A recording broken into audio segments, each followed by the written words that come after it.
Nearest K didn't believe in salvation. Not anymore. Once, he'd been someone who believed, naively, in symbols. In revolutions, flags, freedom slogans. He'd flown under banners now folded and forgotten. He'd called people comrade once, had shouted against tyrants through the thick metal of warships and wanted to make it mean something. But that was before. Before the siege on Vorian 6. Before the screaming comms. Before the boy with the missing hand who looked at him and said, "It still hurts," right before the reactor blew. Now Nearest flew solo, talked little, and took jobs from ghosts, encrypted contracts from anonymous senders. If the credits cleared, he didn't care if the shipment was reactor coolant or blood diamonds. The universe was indifferent. So was he. But when the distress beacon reached him, he paused. Just for a second. A broken signal, stuttering through dead zones, barely strong enough to scrape past the ion storms near Arikon Drift. The ID tag was ancient, nearly pre-fall tech, mining relay station 242A, Erev orbit. That ringed no bells for Nearest. He didn't check the registry. He just stared at the waveform dancing across his dash. It wasn't the beacon that got him. It was the pulse behind it. Something, layered beneath the digital cry. Not SOS. Not pre-recorded AI. Something made by hand. He heard it in the timing, offbeat, uneven, like someone punching a keypad with bleeding fingers. He should have ignored it. Instead, he adjusted course. The station came into view 3 hours later, a jagged skeleton tumbling silently through dead space. Once, it might have processed megatons of ore. Now, its hull was cracked and spliced with age, solar panels shattered, antenna arrays spinning freely like forgotten wind chimes. No hails returned. The docking clamps resisted his codes, so he forced them. A crackle of ancient hydraulics coughed against his ship, locking with a screech that echoed through his bulkhead. Nearest grabbed his sidearm, suited up, and stepped into the cold mouth of the station. Inside, it was colder. Not physically, his suit adjusted that, but in atmosphere. Hollow. No AI greeting.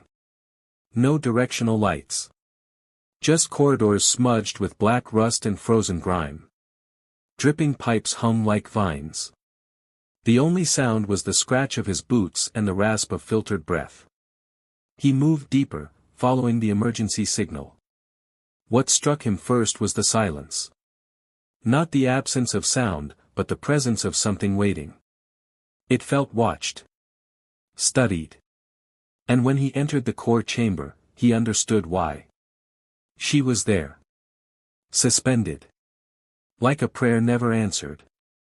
She wasn't human. That much was clear from the shimmer of her skin, burnished gold over pale silver undertones, delicate like moonlight reflected in still water. Her frame was slight, but not weak. Taut. Her body hung like something preserved, not by choice, but by necessity. Nearest stepped closer, breath fogging in his helmet. She was bound at the wrists, arms stretched above her, ankles shackled to the floor by some kind of repurposed energy cuffs. Conduit wire wrapped her ribs like a cage, biting into skin marred by bruises and burns, old and new. Her hair was long, tangled, almost white with frost at the ends. A small, metal ID tag hung from a crude chain around her neck, engraved in an alien dialect he couldn't read. Her face was still. Too still. Was she alive? He moved without thinking, activating his scanner. Biosigns, weak, erratic, barely. But alive. He swore. Her eyes fluttered when the scan pinged. Just once. He froze. Hey. You, his voice caught, dry. Can you hear me? No answer.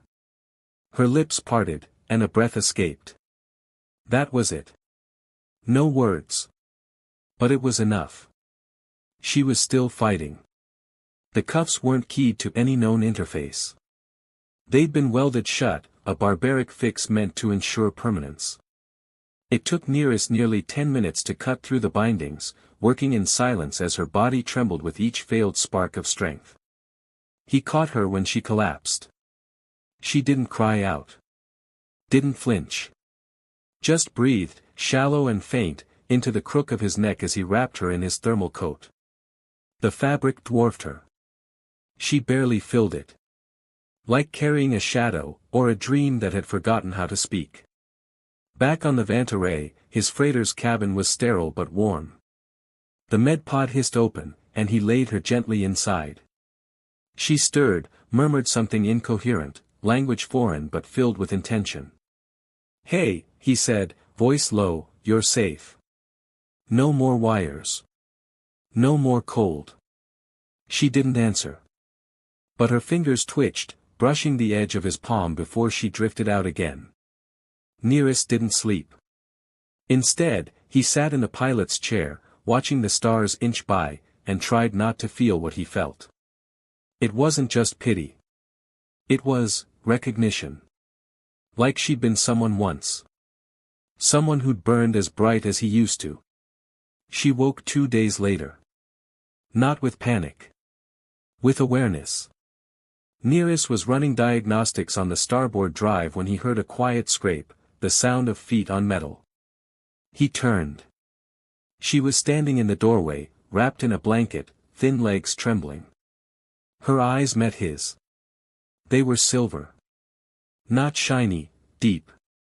Like wells carved from mirrored glass. She didn't speak. Neither did he. She stepped forward once, then faltered. He caught her again, arm around her waist. "You shouldn't be up yet." "I hate lying down," she said. Her voice was cracked glass, quiet, sharp, beautiful. He blinked.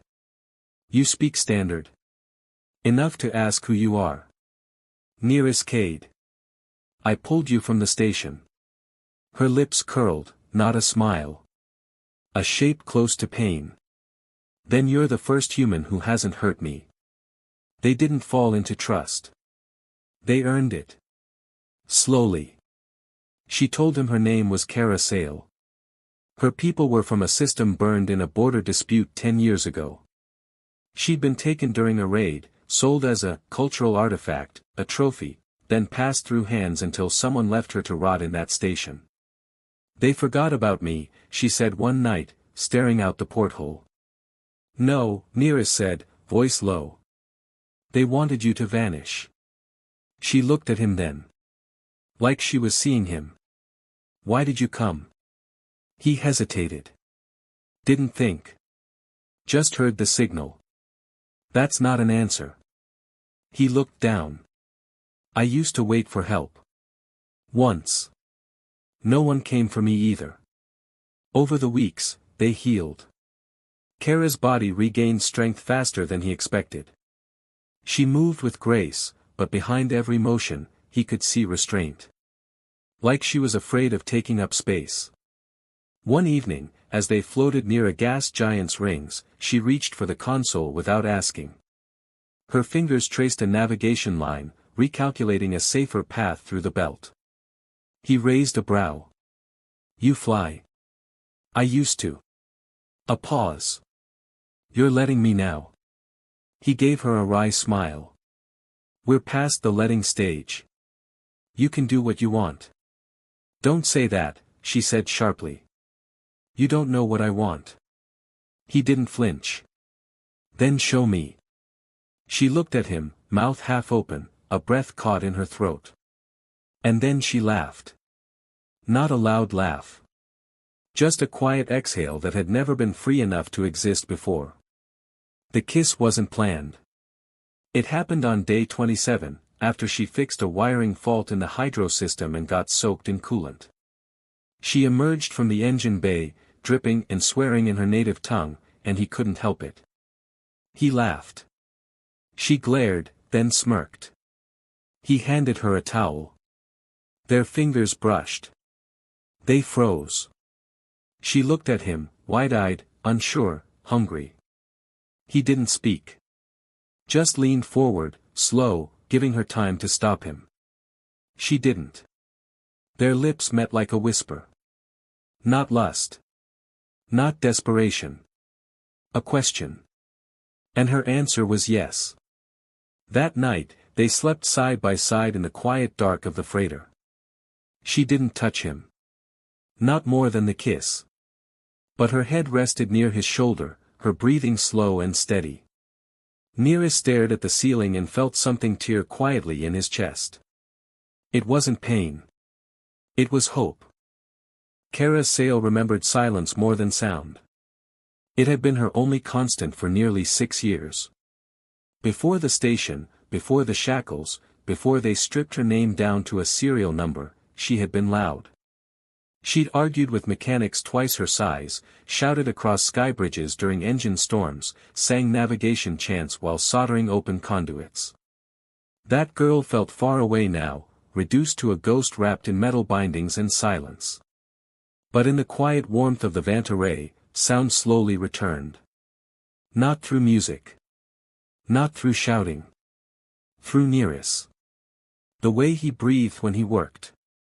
The soft tap of tools. The occasional grunt when he banged his knee. And once, when she tripped over her own legs trying to stand too fast, he swore gently, not at her, but for her. Her world began to fill again, not with noise, but presence. It terrified her. And yet she stayed.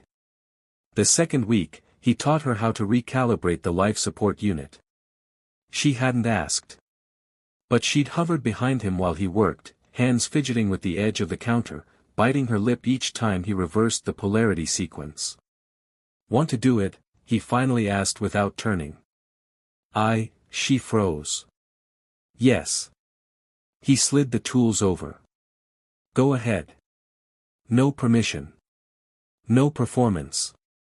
Just a quiet, honest offer. Her hands shook at first. But they remembered. And when the panel glowed green instead of red, something clicked deep in her chest. "I used to be an engineer," she said, voice hollow with memory. He looked up. "Still are." She blinked. Words felt fragile. But she kept speaking. "They said if I stopped fixing things, I'd stop thinking. That if I focused on wires instead of escape, I'd forget how to fight." "And did you?" She looked at him. "I never forgot." By the third week, she was helping plot routes. Nearest didn't question her adjustments anymore. He just watched, nodded, and occasionally muttered, "Nice pull," when she shaved half a parsec off their course. He didn't touch her unless she initiated. Didn't ask about the scars along her ribs or the nightmares that left her gasping, sweating, curled against the cool hull like it could protect her. He just existed. Nearby. Constant. Kara had no frame for kindness without cost. But she learned. Day by day. One breath at a time. Then came the shadow. The ping registered on the outer scan array at 0200 ship time. A long-range tracking probe. Small, silent, cloaked. Not a drifting relic. New. Kara sat upright in the co-pilot's chair, spine tense as the alert blipped again. Nearest leaned in from the engine bay, face smeared with grease. "What's that?" "Scout ping," she said. "Too fast to be random." He moved beside her. "Someone tracking us?" She didn't answer. Because she knew. The last person who bound her hadn't just been a collector. He'd been a hunter. One of the silent conclave. Rich enough to own fleets. Cruel enough to want proof of possession. They tagged their prizes with biosignature tracers. She thought she'd disabled hers years ago. But the burning under her ribs said otherwise. They altered course. Twice. Switched through black lanes and drift fields. Faked ion damage and emitted signal smog. But the ping followed. Always a few hours behind. Kara didn't sleep that night. Instead, she stood in the cargo bay, staring at the dull reflections of her face in the emergency panels. Hair clean now, skin healing, eyes still sharp. She looked like herself. But deeper, she felt unformed. Like she'd only just begun to exist again. And now someone wanted to erase it all. She didn't hear Nearest come in. But she felt him behind her. He didn't speak. Just stood there. She turned. "Don't say it's going to be fine." He blinked. "It's not. But I'm not leaving you to them." Her throat tightened. "They'll burn you for helping me." "Maybe," he said. "But I'm already on fire." Her breath caught. That was the moment something broke, softly, not like chains, but like ice. Something melted. Something gave in. She stepped into his arms. Not for comfort. For belonging. He didn't ask anything of her. Just wrapped his arms around her body, steady and solid, and let her feel her own heartbeat echo against his chest. For the first time since she was taken, she didn't flinch when someone touched her back. The next morning, they docked at a dead drift, an unregistered cargo vessel buried in a debris field. Nearest called it the Hush. It was hollowed out, missing core systems, but the outer shell still hummed with passive power, a perfect hideout, at least for a night. They set up portable shields and dim heat coils, working in unspoken rhythm. When the system warned of a nearby scout sweep, they dimmed all emissions, including life signs. That meant darkness. They sat together, silent and waiting. Kara's hand found his. Not out of fear. Out of decision. "I was 13 when they took me," she whispered. "They told me my voice was valuable, so they locked it away." He didn't interrupt. "Sometimes I wonder what I would have become if no one ever hurt me." Nearest looked at her. "You're becoming it now." She turned to him. "Am I?" "You are." Later that night, they made love. Not rushed. Not desperate. Human. It wasn't about forgetting pain. It was about claiming space. He let her lead. Let her choose when. How. How far. And when she leaned into him, bare and real, he held her like a person, not a survivor, not a prize. Just Kara. And she let herself be held. When their breath slowed, and the ship returned to silence, she didn't feel afraid of the quiet anymore. Because now, it echoed with presence. With choice. In the morning, the ping was gone. Wiped. Blocked. Someone had helped them. Kara frowned. Nearest noticed. "What? We didn't do this." "You think someone intercepted?" "No. Someone protected us." That night, a message blinked on their console. Encrypted. No trace. Just one word. Juno. And coordinates. Kara stared at the screen for a long time before whispering, "I know who that is." "Friend?" Nearest asked. She nodded slowly. "He used to be." Juno stood on the black glass observation bridge of the Drifthaven Ellis Ark, palms against the sensor array, and felt them like pressure behind his eyes. The second pulse he knew. It was her. He whispered the name he hadn't spoken aloud in 10 years. Kara. The Ellis Ark wasn't a city, or a station. It was a sanctuary. One of the last left. Nestled in a starless fold between dead systems, it orbited nothing, no sun, no moons, no charted gravity anchors. Just a black sea where coordinates didn't hold and only empathic pilots could find it. Juno had built it for people like Kara. People who had survived ownership. People who wanted to exist without being seen. Now she was back. And she wasn't alone. They docked at Bay 3 under the callsign Vantaray. The ship was old. Civilian. Bleeding coolant in a steady leak that meant the pilot had been pushing her too hard for too long. Juno waited in the shadowed arch of the landing tunnel, his breathing slow, pulse calm, but fingers trembling ever so slightly. The ramp lowered. Nearest Cade stepped off first. Human. Scar on the jaw. Hands rough. Movement smooth but cautious, like a predator used to hiding teeth. His eyes scanned the bay, finding exits before allies. Then she stepped out behind him. And Juno forgot how to breathe. Kara Sale. Thinner than he remembered. Her hair was longer now, less silver than before, braided down one shoulder in a messy loop.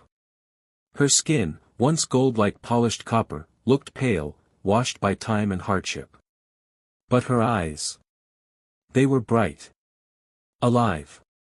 And when they found Juno, something fierce flickered behind them. She didn't run to him. Didn't cry. She just nodded once, slow, acknowledging something heavier than reunion. Hello, Juno. He swallowed. Hello, Kara. They walked in silence to the central chamber. Juno led. Nereus watched everything. Still doesn't trust me, Juno thought. Smart. They passed mosaics carved into the ark's walls, names of the lost, names of the found. No titles. No ownership. Just memory made solid. Kara traced one as she passed. I remember when you started this place. Juno nodded. Built it for you. That made her stop. She turned, eyes hard. Don't. He raised his hands, calm. Not like that. When they took you, I needed to believe there was somewhere people like us could be whole again. Nereus shifted. People like us. Juno's eyes flicked to him. She didn't tell you. Tell me what? Kara exhaled. Juno's an empath. Nereus frowned.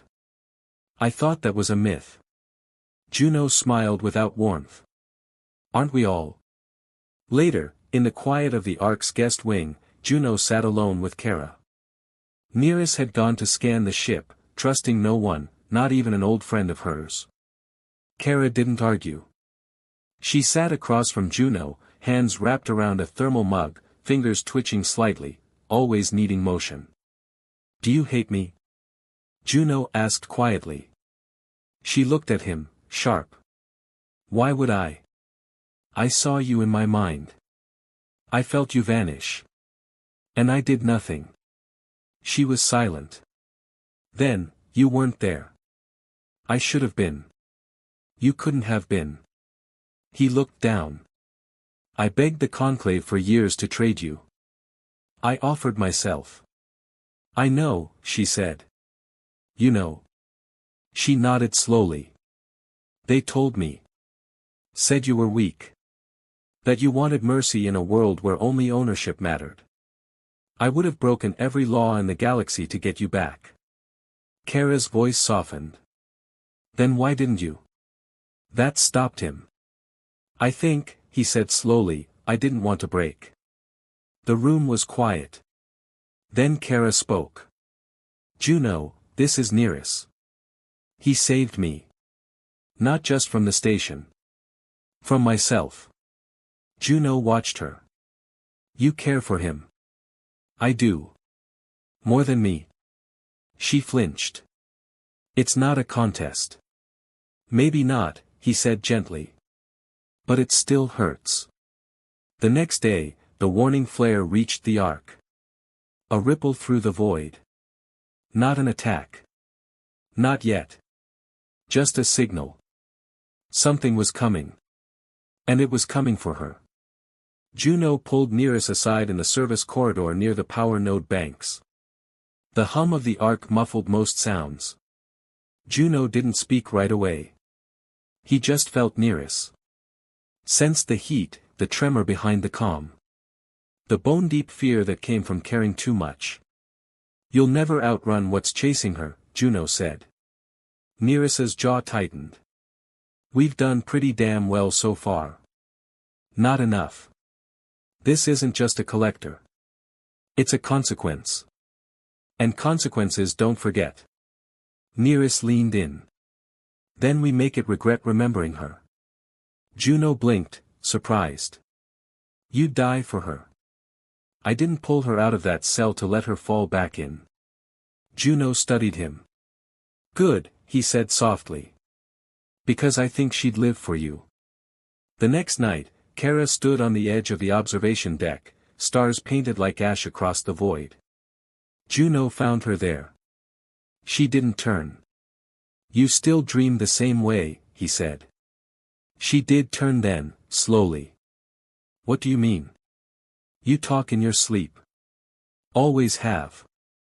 Back on Adrax 9, I remember you reciting engine schematics like lullabies. Her mouth twitched. He stepped closer. What are you dreaming now? She looked past him. I'm dreaming of tomorrow. Of not looking over my shoulder. Of building something that doesn't break when I breathe. He nodded. I hope you do. They were quiet a moment longer. Then she said, You were my first love, Juno. His breath caught. And Nereus is my last.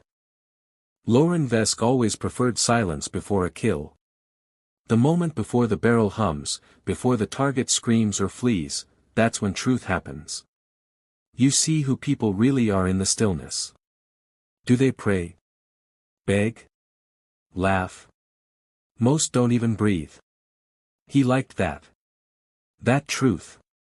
He used to find it in Kara's eyes. But not anymore. Now her eyes were elsewhere, colder, steadier. Focused on something that wasn't him. That bothered him more than it should have. He stood at the edge of the perimeter field surrounding the Ellis Ark. His ship, sleek, mercenary black, hovered behind him like a coiled threat. But he didn't call for backup yet. He wanted to see her first. Not the girl from 10 years ago.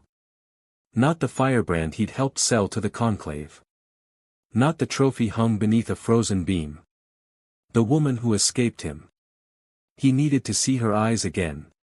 To know if she remembered. Inside the Ark, Kara stopped walking mid-hull. Her spine tensed. Nereus noticed instantly. What is it? She didn't answer right away. Just turned, slowly, toward the direction of the landing ring. Her voice was distant. He's here. Nereus drew his weapon. Who? Kara's voice had never sounded like this before. Flat. Empty. Lauren Vesk. They met in the central rotunda. No ceremony. No guards. Just three people with too much history between them and not enough forgiveness to make it disappear. Lauren stepped forward, hands raised. He looked older. Tired around the edges. Lighter stubble than before. Eyes a shade paler. But still him. Still the man who turned Kara into property and called it survival. Still the man who once whispered her name like it meant something. Kara, he said. She didn't move. Nereus stood at her side, pulse weapon half raised. Why are you here? She asked. To finish what I never got to say. Nereus snorted. You mean finish what you didn't finish when you sold her? Lauren's gaze flicked to him. You must be the new leash. Nereus stepped forward.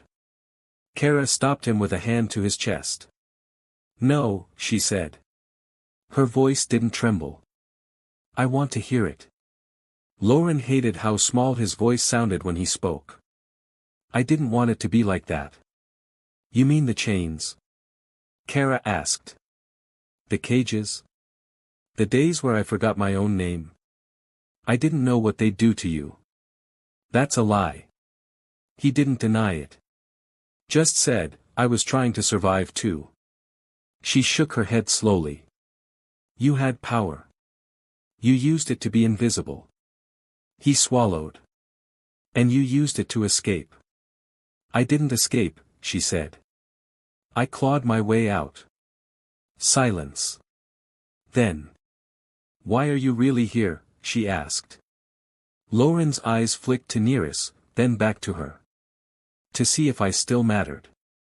She blinked, once. You don't. Later, Nereus found her sitting near the hydro wall, her knees drawn to her chest. She didn't cry. Didn't rage. Just stared at her hands like they didn't belong to her. He used to bring me tea, she said. Made it seem like kindness. I thought if I was good enough, he'd stop treating me like a possession. Nereus sat beside her. You don't have to talk about him. I do, she said. Because he's still inside me. Not his voice. Just the doubt. She looked at him now, eyes glassy. Do you look at me and still see her? The broken thing? He didn't answer right away. Instead, he reached for her hand. No, he said. I see the woman who stood between me and a drone blast without flinching. I see the engineer who rewired a half-dead ship with no sleep. I see the woman who let me love her. She blinked. You never said that before. Didn't need to. Say it now. He leaned forward. I love you. She didn't cry. Just kissed him like she hadn't known how to before. The following morning, Lauren was gone.